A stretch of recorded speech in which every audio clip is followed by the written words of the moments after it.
Bienvenidos a un nuevo análisis a fondo. Hoy vamos a sumergirnos en un manual técnico bastante denso, pero increíblemente revelador. Sí, es un documento de los que imponen un poco al principio. Totalmente.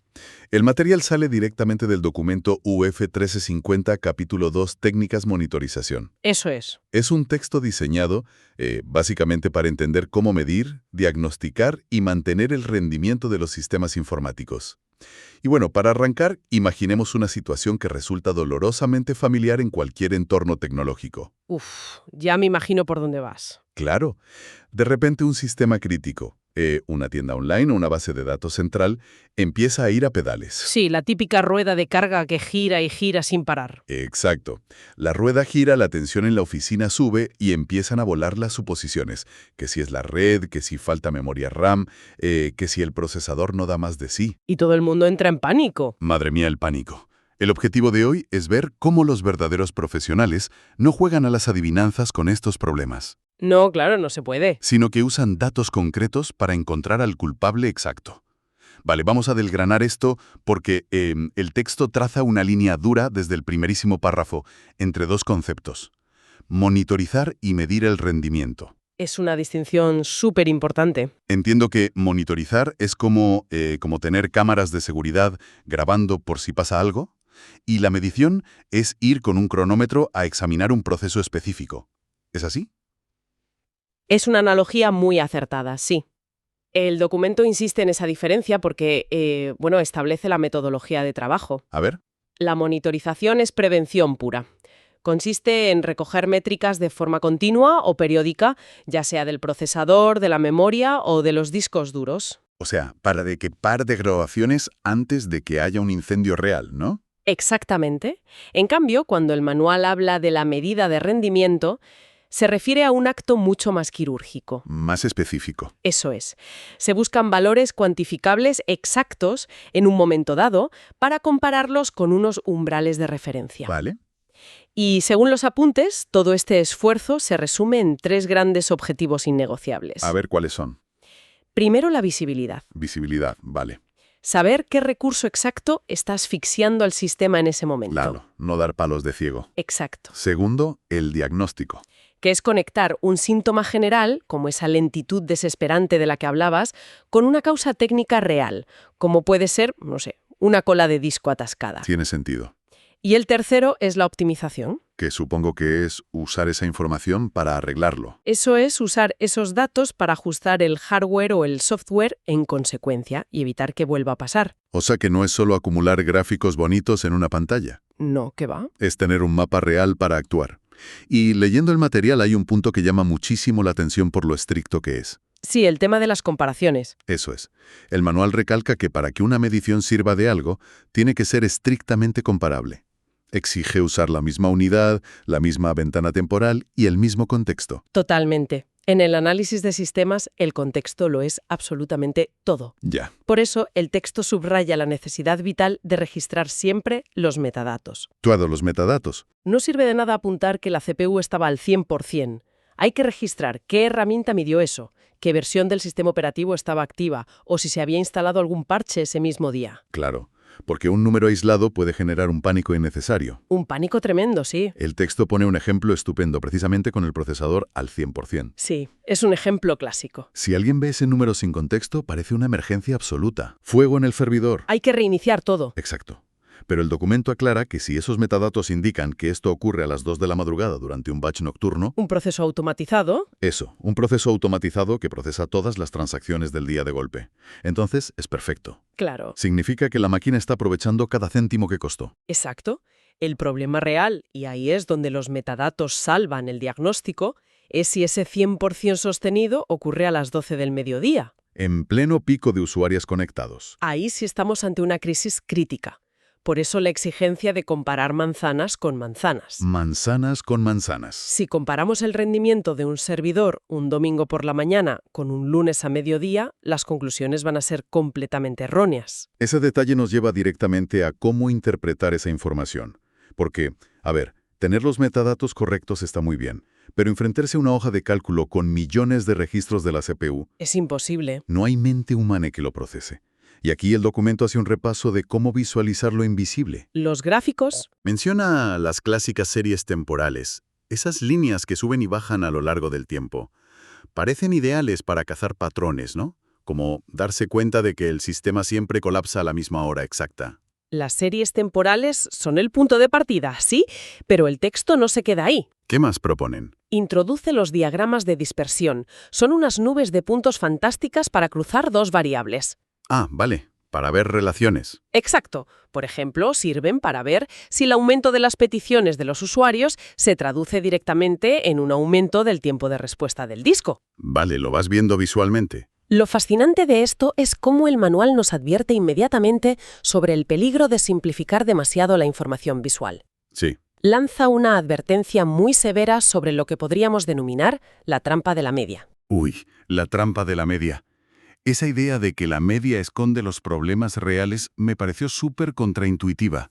Suele pasar. Normalmente, si el promedio general de una nota o de un tiempo de respuesta está bien, pues asumimos que todo el sistema funciona de maravilla. Y es un error gravísimo. Es como esa vieja broma de la estadística. Si uno tiene una mano en un horno encendido y la otra en un cubo de hielo, de media, la temperatura corporal es perfecta. Tal cual. Pero en la realidad el cuerpo está sufriendo daños catastróficos. Esa es la imagen mental perfecta para esto. Por eso el manual descarta depender solo de la media aritmética. ¿Y qué usamos entonces? Introduce los histogramas y sobre todo las tablas de percentiles. ¿Vale? Se habla del P50, el P95 y el P99. El texto lo expone de forma muy cruda. La media engaña sistemáticamente en entornos informáticos. ¿Engaña sistemáticamente qué frase? Es que es así.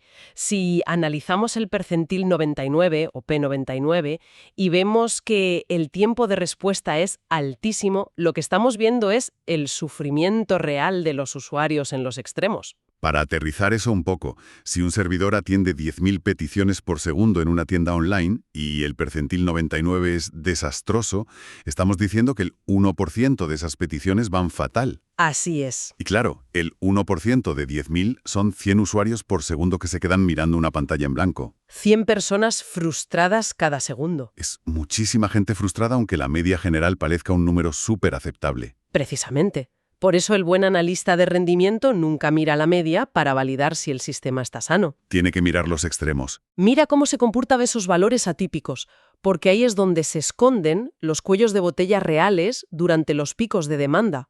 Aquí es donde se pone realmente interesante. ¿Sí? Porque con estas herramientas el manual nos transforma en detectives. Literalmente. Y como en cualquier buena investigación establece una regla de oro. La correlación de métricas. Fundamental. Deja clarísimo que una sola métrica nunca jamás cuenta la historia completa. Hay que cruzar variables para acorralar el problema. Jugar a los detectives de sistemas exige ver cómo interactúan las distintas piezas.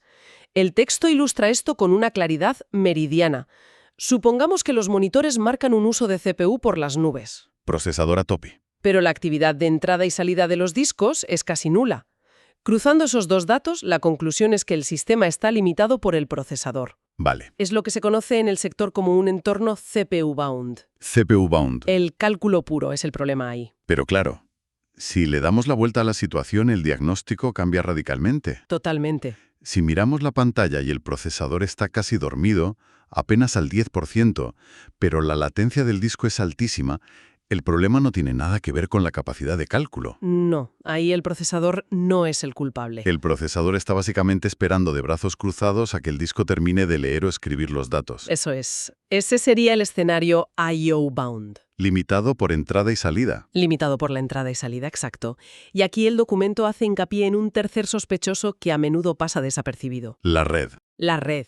Hay una advertencia muy concreta sobre cómo los problemas de red, como la pérdida de paquetes o una latencia alta en la transmisión, tienen una tendencia natural a disfrazarse.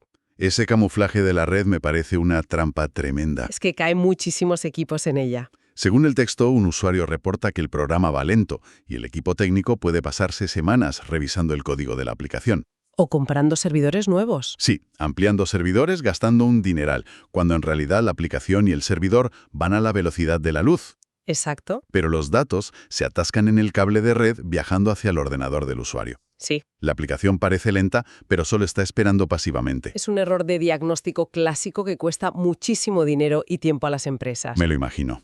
Y ya que entramos en los atascos internos de las máquinas, hay un apartado muy específico sobre la memoria RAM que es fundamental comprender. Sí, el tema de la memoria es crítico. El manual habla del peligro absoluto que supone la paginación de memoria. Fíjate, para visualizar bien esto de la paginación, se me ocurre una analogía con una oficina física. A ver. La memoria RAM sería la mesa de trabajo del empleado. Vale, un espacio limitado, pero rápido. Exacto. Es un espacio rapidísimo y muy a mano donde se colocan los documentos que se están usando en ese mismo segundo. ¿De acuerdo? El problema llega cuando la mesa es demasiado pequeña y se empieza a llenar de montones de papeles. ¿Qué pasa mucho? Llega un momento en que el empleado tiene que empezar a meter papeles en cajas y dejarlas en el suelo. Sí. O peor, llevarlas a un archivador al fondo del pasillo. El archivador sería el disco duro en este caso. Claro. Cada vez que necesita un documento que ya no está en la mesa, tiene que levantarse, caminar hasta el archivador, buscarlo y volver. Y claro, todo el trabajo se paraliza. Es una imagen perfecta de lo que es la paginación, o el archivo de swap, en términos técnicos. El swap, sí.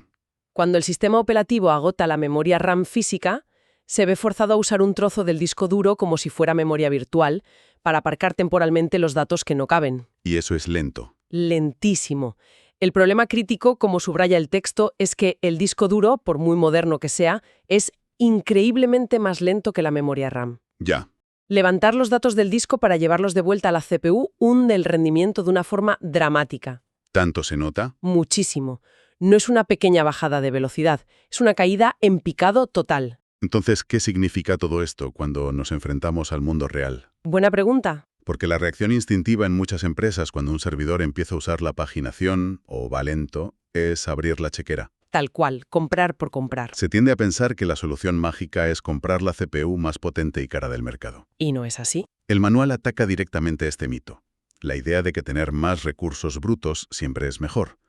Habla constantemente de buscar el equilibrio. Ese principio de equilibrio es posiblemente la lección más valiosa para el diseño de infraestructuras que tiene este documento. A ver, explícanos eso. El texto expone que si el rendimiento es pobre, porque el disco duro es antiguo y lento, e instalamos un procesador de última generación con decenas de núcleos, Sí. pues no hemos arreglado nada. Nada de nada. Absolutamente nada. Lo único que conseguimos es desplazar el cuello de botella. Es decir, la nueva CPU hará sus cálculos en una fracción de segundo, pero luego se quedará inactiva y parada esperando a que el disco viejo consiga guardar esa información. Exactamente. Es como intentar ponerle el motor de un coche de carreras de Fórmula 1 a la carrocería de un tractor agrícola. Es muy gráfico eso. Los neumáticos y los ejes no pueden absorber esa potencia. El resultado final sigue siendo un vehículo ineficiente. Esa coherencia técnica de la que hablas es innegociable. Dimensionar la potencia del cálculo obliga a revisar la memoria, los buses de datos y el almacenamiento. Todo debe ir acompasado. Todo en armonía. Y para lograr esa armonía, el manual entra en un nivel de detalle técnico que, te digo la verdad, suele ignorarse a menudo. Sí. Resalta que no todo se reduce al hardware físico evidente. Hay una multitud de configuraciones ocultas que pueden salvar o destruir el rendimiento de un servidor impecable. Ese nivel de detalle es clave, porque introduce conceptos que a veces parecen magia negra de la informática. Totalmente. Por ejemplo, siempre nos fijamos en la velocidad del procesador, los famosos gigahercios. Sí, es lo que te venden. Pero el texto dice que es mucho más determinante el tamaño de la memoria caché. Se refiere a los niveles L2, L3 o la caché LLC. Exacto, la caché del procesador. Para entender esto, sin perdernos en jerga técnica, pensemos en la caché LLC o caché de último nivel como una libreta de notas primada y ultra rápida que el procesador lleva en su propio bolsillo. Me gusta. Si la libreta es grande, el procesador encuentra sus datos ahí mismo y no tiene que perder tiempo caminando hasta la memoria RAM principal a buscar información. Lo cual ahorra muchísimo tiempo. Claro. Por eso a veces un procesador con más caché rinde mucho mejor que uno con más gigahercios. Es una distinción vital. Y ocurre lo mismo con el almacenamiento. El texto recomienda expresamente usar tecnología NVMe para bases de datos o cargas de trabajo muy exigentes. NVMe, ¿vale? Para entender la magnitud de ese cambio, no hablamos solo de un disco más rápido. ¿Qué cambia entonces? La tecnología NVMe permite conectar el almacenamiento directamente a las autopistas de datos de alta velocidad de la placa base. Ah, eliminando intermediarios. Exacto. Eliminando los peajes y los controladores antiguos que frenaban a los discos sólidos de generaciones anteriores. Reduce la latencia al mínimo absoluto. Hay otro ajuste en los apuntes que ilustra perfectamente el peligro de tocar opciones sin entenderlas. ¿Cuál? Se advierte sobre algo llamado moderación de interrupciones en las tarjetas de red. Ah, ¿sí? Tela con eso. En teoría, esta función agrupa los avisos para que el procesador trabaje menos. Suena eficiente, ¿no? Ahorramos CPU. Sobre el papel suena genial. Pero para entender el peligro, imaginemos un edificio de oficinas con un cartero. Si el cartero llama a la puerta cada vez que llega una sola carta, interrumpe constantemente al trabajador. Y no le deja hacer nada. Exacto. La moderación de interrupciones le dice al cartero, oye, no llames a la puerta por cada carta. Espera a tener un fajo de 10 cartas y entonces me las entregas de golpe. Vale, se entiende. Esto ahorra interrupciones.